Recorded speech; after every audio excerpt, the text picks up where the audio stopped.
Hola, mucho gusto, mi nombre es Santiago Díaz y junto a mi compañera Karen Lorena Rubiano Suárez le vamos a dar un breve análisis sobre el impuesto al carbón. Espero que esta presentación sea de su agrado y puedan entender un poco más a fondo sobre este impuesto.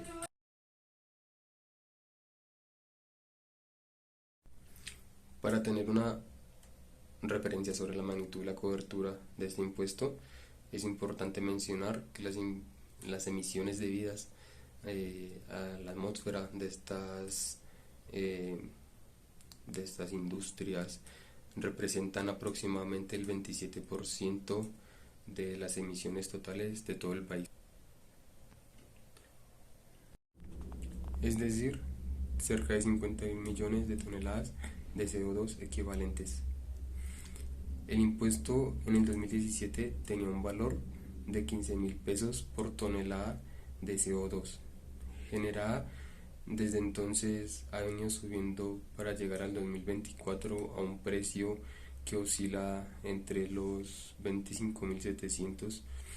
Esta tarifa se ajustará cada 1 de febrero con la inflación del año anterior, con referencia al IPC, más un punto porcentual hasta que sea equivalente a una unidad de valor tributario de UT, de CO2.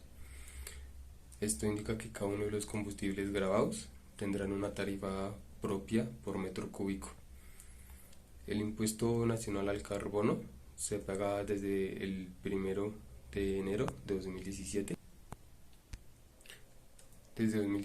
El distribuidor mayorista de combustible lo paga al productor o al distribuidor de combustible, que se convierte a su vez en el recaudador del impuesto del resto de la cadena, es decir, todos los usuarios del combustible o del impuesto grabado. El impuesto nacional al carbono se viene pagando desde el 1 de enero de 2017. El distribuidor mayorista del combustible es el que lo paga al productor, valga la redundancia, o importador de este mismo, y a su vez se convierte en el recaudador del resto de la cadena, es decir, todos los usuarios de, de este impuesto que está grabado.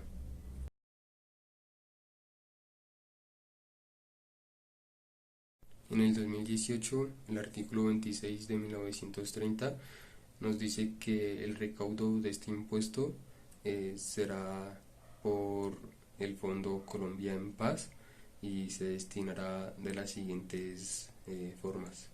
El 25% se distribuirá para manejar la erosión costera, la reducción de la deforestación y el monitoreo de las fuentes de agua, especialmente los páramos.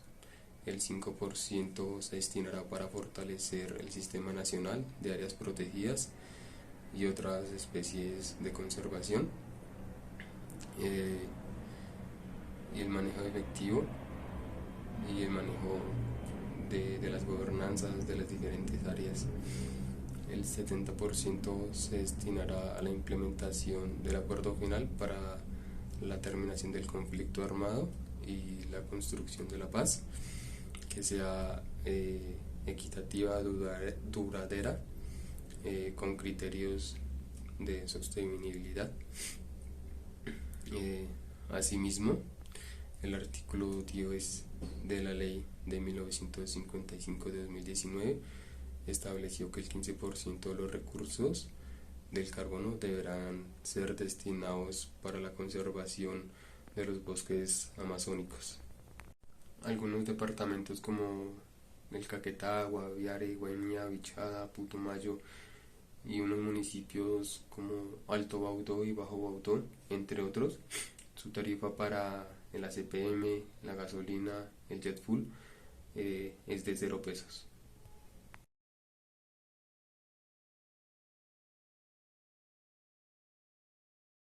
El principal cambio en la reforma eh, es el decreto 926 de 2017, donde reglamentó las siguientes como estructuras, donde determinó ser carbono neutro cuando se neutralizan todas las emisiones de gas de efecto invernadero generadas por el uso de combustibles fósiles, y asimismo pues de esta manera no causar o no pagar el impuesto al carbono. Otra modificación fue el decreto 446 de 2020, donde emitió unas pautas para certificar a las empresas mediante terceros. Su primer reforma ya estructural se dio en el año 2022, la reforma tributaria del gobierno de Gustavo Petro, donde limitó al 50% la no causación del impuesto al carbono. Esto quiere decir que las empresas obligadas a pagar el impuesto ya no aplican el 100% de la no causación, sino tienen que pagar este 50%, así estén certificadas como empresas carbono neutrales. El valor restante, el 50%, será recaudado por la DIAN, que ha declarado que este 50% será deducible sobre el impuesto a la renta. Adicionalmente, la DIAN publicará cada año la resolución donde se establecen los valores del impuesto por el combustible.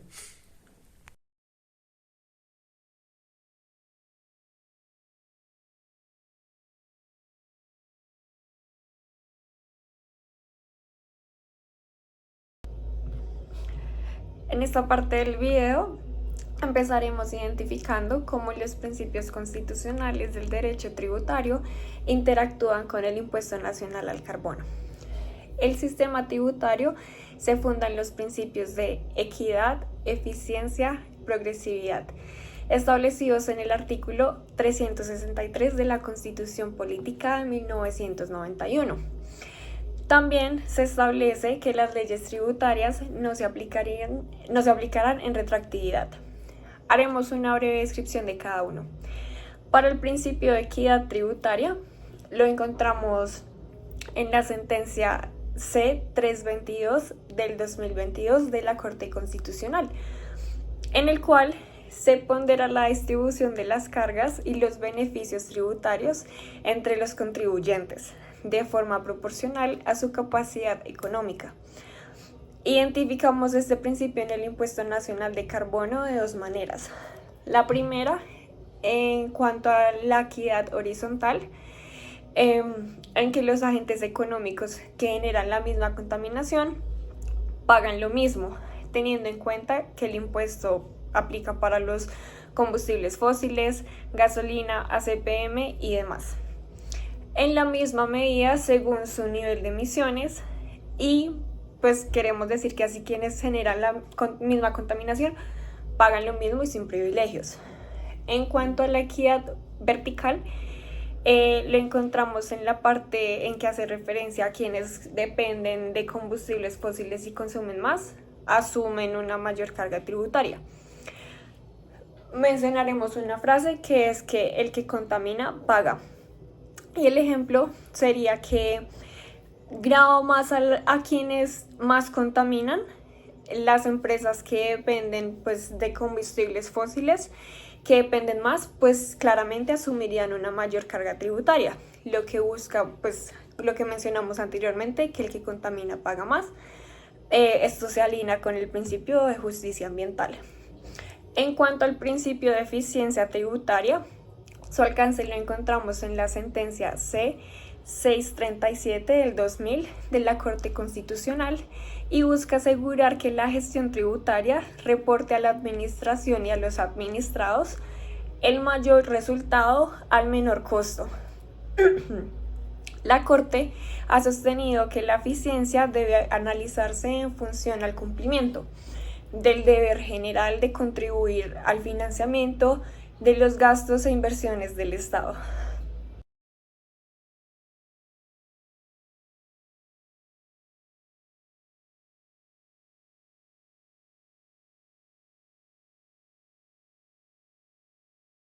Este principio de eficiencia lo hemos reflejado en el compromiso que el país asumió en el marco de la Corte de París, en el 2018.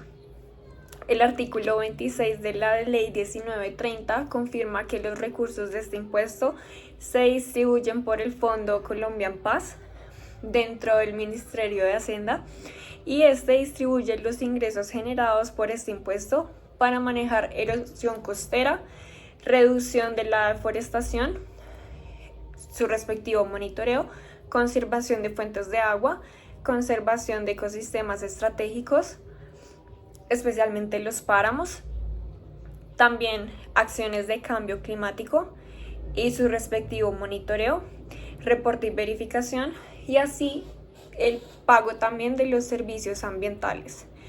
Queremos mencionar otro tipo de proyecto que también hace parte como tal de esta distribución, que es proteger, pues realmente no es proteger, sino seguir como en el tema de proteger esas áreas que ya están protegidas, fortalecerlo, y otras estrategias de conservación. Se incentiva la transición energética, el uso de energías renovables y eficiencias en el consumo.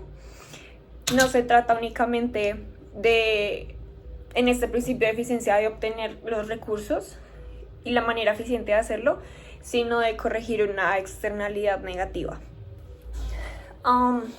Para continuar, queremos hacer una aclaración, pues antes de continuar con la progresividad, ya que usualmente las personas tendemos a confundir, tal vez no a confundir, sino a pensar que son idénticos, que están relacionados con la equidad, pero pues queremos hacer la aclaración de que a pesar de que son principios cercanos, no son idénticos. Entonces vamos a mostrar cómo se manifiestan pues en este caso. La equidad se refiere a tratar de manera igual a quienes están en condiciones iguales, y en el principio de progresividad es pues prácticamente que quienes tienen mayor capacidad económica deberían contribuir más al sistema tributario. En cuanto al alcance del principio de progresividad, que lo encontramos en la sentencia C397 del 2011,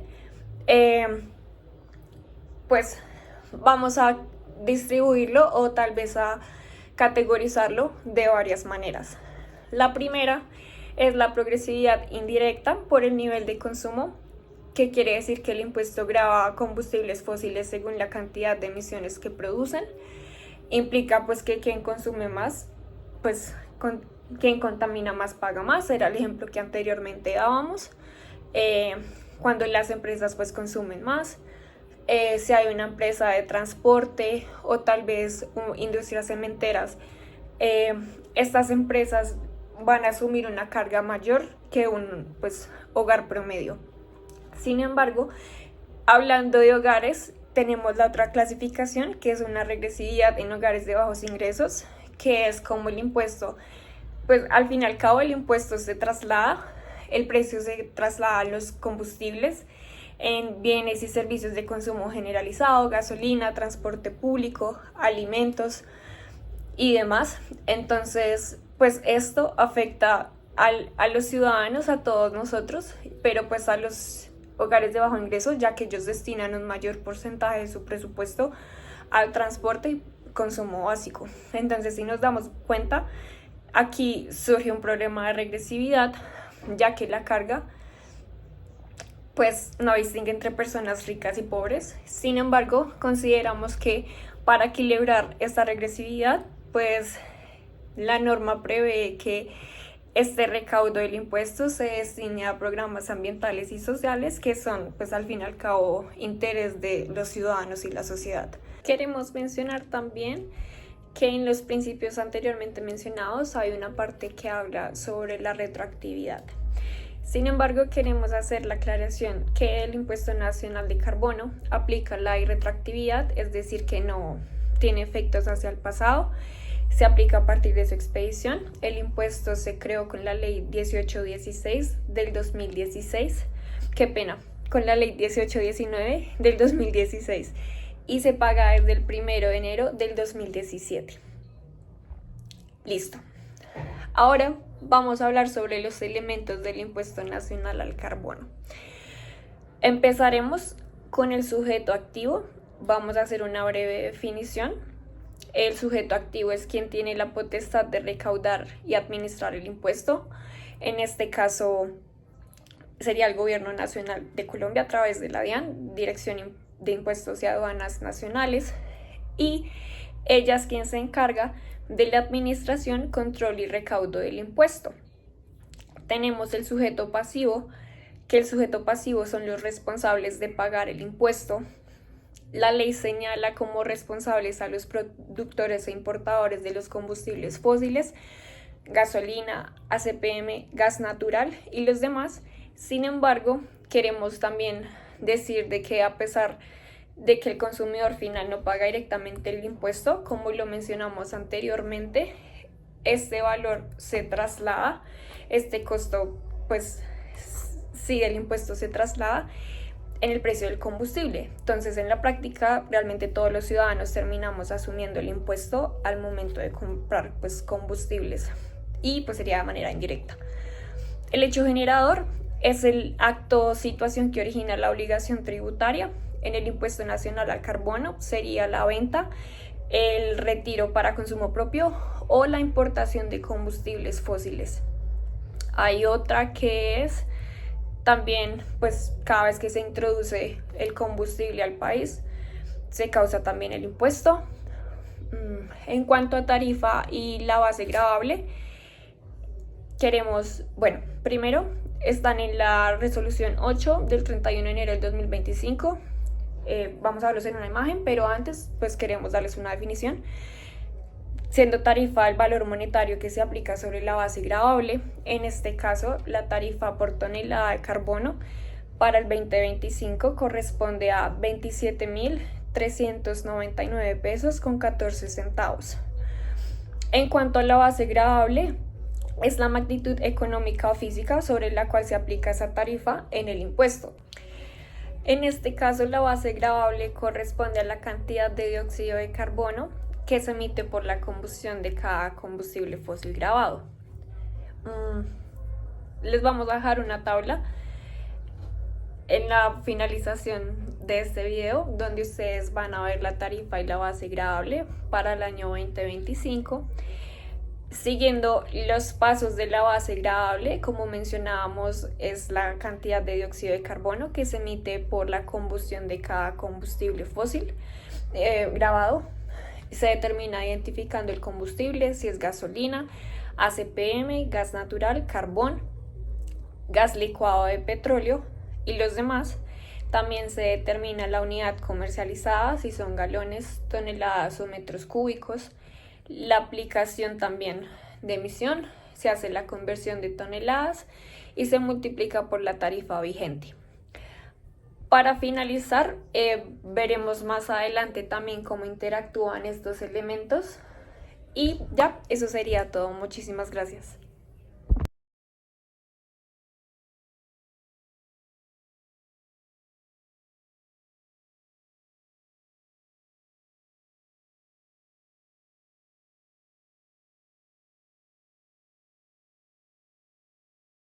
A continuación vamos a identificar las obligaciones formales y sustanciales pues del impuesto y cómo se da el cumplimiento de esta obligación. Algunas de sus obligaciones formales son las siguientes, como el impuesto se causa en cualquiera de los siguientes momentos, como la distribución de los combustibles fósiles, del gas y derivados del petróleo. Otra es cuando se vende dentro del territorio nacional, cuando el productor lo retira para su consumo propio, cuando el combustible se importa, y adicional entra lo que son los gases, pero solo para uso industriales, el gas natural solo para uso de refinanciación de hidrocarburos, de la petroquímica. Y para el carbón, el responsable del impuesto es el consumidor final al momento de la importación, al momento del consumo. Para el carbón, el responsable del impuesto es el consumidor final al momento de la importación para su uso propio. La recaudación de este impuesto son los importadores o productores. Los sujetos pasivos son los distribuidores mayoristas, y los usuarios son los consumidores finales.